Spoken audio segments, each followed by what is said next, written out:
What's up, Immortals? It's your boy GM. How's it going? Yu-Gi-Oh! The chapter 188. We are 4 chapters away from the end of the Yu-Gi-Oh! The series. Wow. I can't believe I just said that. Before I continue this review, let me just remind you guys that I am working on 3 webcomic projects. Here's the link. Check it out. I get some cool previews of what I am creating along with my artist friends. Look, share the link with your friends, pitch in if you can, one-time donation or monthly on Patreon and Ko-fi. All help is welcome. Guys, thank you so much for anything that you do to help make my dreams come true. It is really appreciated. I have a Twitch channel. The link is down below. Check it out as well. And, let's have fun. I'm not the kind of gaming, competitive type of guy. I just do video game streaming for the fun of it, all right? Right now, I am redoing the classic version of Final Fantasy VII. If you're interested, look, just follow my channel. Again, the link is down below. And let's have fun, right? Let's just chill, all right? Okay, about the review of last chapter, I've been reading that chapter recently. Actually, today I read it. And okay, maybe I may have over praised the chapter because, I did, from my point of view, it didn't suck. I really loved the drama, the suspense and all that, the atmosphere of despair that this chapter brought up. But now that I look at it, I'm like, you know what? It was a good chapter, but man, not one of the best. So yeah, sorry if I was really hyped up about it. In this chapter, instead of starting with what's happening in the beginning of the chapter, I'm gonna start by analyzing the battle of Santa versus Iku. Sometimes I'm wondering, is it Iku or Haiku? I'm gonna go with Iku. Iku went mad crazy in this chapter. He was the embodiment of internet and online technology. In other words, he was an internet god. I'm not talking about a social media celebrity. No, he was a literal god. He controlled everything that happened on the internet and online. But of course, he needed computational services to remain alive. Otherwise, his real body would have faded away and died. Also, he went on about this whole plan on how he wanted to put humanity at sleep with the help of Yalda and protect them from any outside forces and wake up humanity in due time in a haven of a paradise or whatnot. So when I was reading his plan, as batshit crazy Yalda and Iku were in this chapter, I gotta say, at the end of the day, their intention remained well. They're not very, very evil, like, I want to destroy humanity.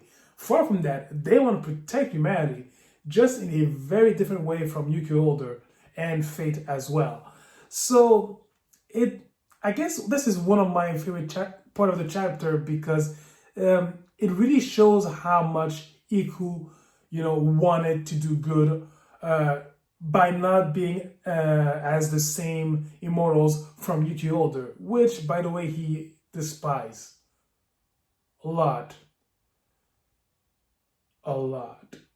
Iku was about to win against Santa, but Santa was able to overpower him with the help of Nanako and her weird optical network that she created by unifying 12 billion people's brain. If I got this correct, I'm not gonna dwell into it, so just go see the chapter if you don't understand. And with that, Santa was able to overpower Iku, but when he was about to give him the final blow, he hesitated, and Iku hated that. He hated the fact that immortals gave him pity. He hated the fact that he felt so weak. And he hated the fact that immortals interfered with humanity in the first place. But again, it really shows me a different side of Iku, not the kind one that we've got to know from the beginning of the series, and not the guy who turned evil. And to be honest, I have to say I was surprised to realize that he was never corrupted whatsoever. He went to the other side on his own free will. He just wanted to survive. All of his actions, it was based on survival. So yeah, but then again, could Ielda rejuvenate his real body or something like that? You know what I'm trying to say? I mean, an all-out powerful sorceress, and you have the embodiment of internet technology, and I don't know, you could have just brought his body to a younger self, something like that. I don't know. But yeah, Iku hated immortals as he believed that they always saw mortals as high. No, sorry, not mortals as high and mighty, but he always thought that immortals would act like that. You know, all high and mighty and snob and all that. I mean, we've seen some immortals in the series acting as such, but not all of them are like that. And quite frankly, this part was a bit confusing because I know that Iku wanted to survive, but I am pretty damn sure that him being among Yuki older at one time, he knew that if I don't know, if he wanted help, if he wanted to do something major or whatnot, he could have asked. He could have asked Yuki any given time, if you ask me. So when Santa killed him, and there was this heartfelt moment between those two, him being deleted or dying, call it what you want, and Santa was crying, of course, and it seemed like these two really had a lot in common. But what I hated about this part is that it happened too fast, because 1 minute we saw Iku going psychopath, and the next one he's heartfelt. He returned to his normal self or whatnot. So I get that Akamatsu has to close the series in rush moments, but that one, I don't know. I wish we could have seen a little tiny bit of development between Santa and Iku. And so Iku dies with his last words, "Keep going." And I gotta say, his old body withering away, reaching for the sun, and with those lasting words, "Keep going," it was heartfelt. It was a beautiful moment. But again, that chemistry between Santa and Iku, I don't know, too rushed. Like, I didn't even know these guys were close, to be honest. Yeah, so, yeah. Going back with Tota and the others on Pluto, and Iada showed them a vision of absolute death to all of those guys. Like, and he actually, what she showed precisely, she showed the horrors of humanity throughout history: pain, sorrow, war, death, murder, love, hate, jealousy, like everything, all the bad, nasty shit that humanity has to offer, bam, right into your brain. By the way, I keep getting notifications. Sorry about that. And of course, one of the most horrors that they had to witness is Yukime being burned alive to the stake, as she was condemned of being a witch. And of course, Kaden was the one that we shown crying after Yukime.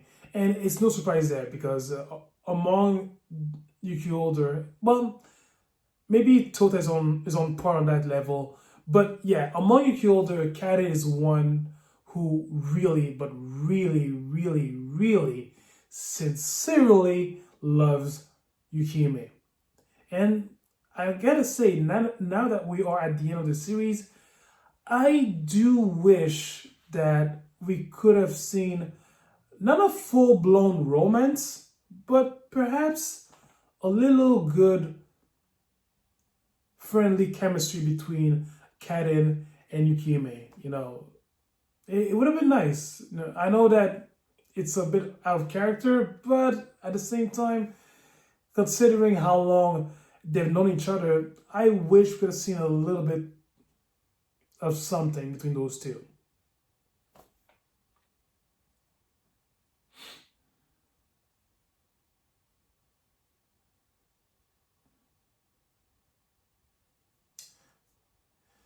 Then we see Tota, seeing Yukihime being brought back to life. Well, not being brought back to life, but going back to life due to the fact that she is immortal, which that was actually impressive in terms of immortal abilities because, look, from a burned skull, she was able to regenerate herself.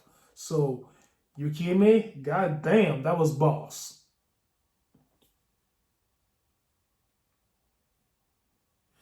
Tota is seeing this, and he acknowledges with Yada that even anybody would have given up on humanity after seeing all of this. But then we see a younger form of Yukime, Evangeline, and she mentions that at the end of the day she's gonna be right. Yada is gonna be right about humanity, but you're still gonna go forward, right? And Tota is like, yeah, always. And I've said it before, and I'll say it again. When it comes to never giving up, optimism, courage, bravery, even being foolhardy about it, Tota is a master at it. He's never gonna give up. He's always gonna look to the light in the thickest of darkness. And with that, I feel like with that faith that she has towards him, Yukime sends him and the others with a last gesture of rebellion against Yalda's overpowering her body to a safe on Earth. So this, I think that from now on, and I fear for the worst, but I feel like from now on, the next time that Tota and Yukime will be facing each other, it will be a full-blown 100% Ialda who has taken over Evangeline's body in mind, soul, and body. We finally go to the last part where Yuki Older is reunited on planet Earth and they have to defeat Baal's forces who are invading planet Earth right now. And I saw Fate explain the plan, and apparently there are some starfighters in the bunch of ships that those ships are starfighters. They who are ready to be deployed against Baal's forces. So starfighters. So yeah, this gone full blown Star Wars at that moment. Big revelation of the chapter. Kirie is bringing a mysterious artifact. Well, the artifact that belonged to his grandfather, Nicky Springfield. What was the name of that? Sorry, I had it right. I had written somewhere on my screen. Mille Vincula. It belonged to Nicky Springfield, and apparently inside of it, there's a way to bring back Yukihime, and without Yalda being able to interfere against that. And when I saw Tota's reaction to that, he looked happy, and not just happy-go-lucky, his usual side. I mean, if you've read Yuki Older for a long time, you know that the way he was happy, it could only be because of one person, Yukihime, and the way that he was happy that he could save her. That he even mentioned it, that I never thought about it. Like, now I can't save her. I can't save her. And for him, he's really happy because for the first time in a long time, he can be together with her. But my question is, even though that Tota now has a way to save Yukihime, will she accept it? Will she accept to have a happy ending while her former lovers, Nagi and Negi, are perhaps doomed into eternal darkness caused by Ialda?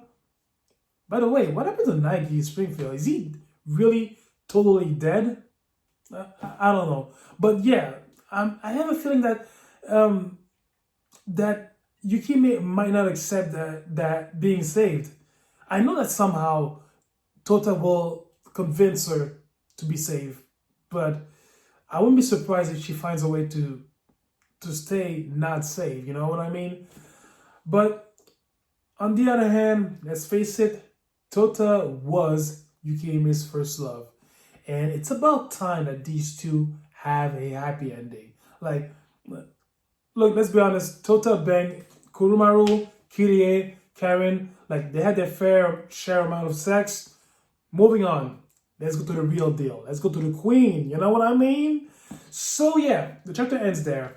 Overall, um, this chapter, okay, look, it didn't suck. It wasn't grand, superb from my point of view. From my point of view, hit and misses, I would say. It was an okay chapter, I believe. Again, the part of Iku dying, you know, reaching out for the son, it was really heartfelt. I really loved seeing that moment, but I felt like Iku, Senta, we didn't see much of their chemistry, or at least for a long time, enough, you know, to make this moment really special. The battle was okay. I mean, rushed, but yeah, I really admired how they played that. But yeah, so yeah, yeah, that's pretty much it. That's pretty much what I have to say about this chapter. It was an okay chapter. So tell me thoughts about this chapter. Did you love it? Did you hate it? I don't know. I don't read minds. Please use the comment section. Let's all talk about it. Leave a thumbs up to my video. It really helps other Yu-Gi-Oh! Older fans to see this video. Remember, I have a Patreon to encourage my webcomic projects. Please check it out. Links down below in the description. I also have a Twitch. Let's hang out when I'm online. You know, have fun, chill, relax, and just watch me play, all right? So, Immortals, thank you for watching this video. So I'll see you guys next month. In the meantime, please do me a favor for your homeboy. Take care of yourselves. See ya.